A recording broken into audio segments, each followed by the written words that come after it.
Let's start with collaborative learning. When I think of collaborative learning, I think of student-to-student interaction. Students using language to make sense, to negotiate, to talk, to problem solve. And they're working through ideas. They need to be tasks that are complex enough to require multiple students.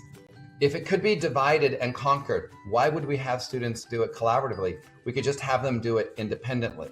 So these collaborative tasks need to be fairly complex, fairly challenging, and students need to have enough language support to know how to talk to each other.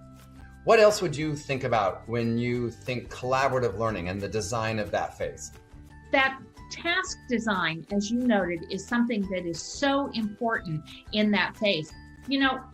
I know that as a beginning teacher at one time in my career, I thought wrongly that you didn't have students collaborate with one another until, as a teacher, I was really sure that they could do it.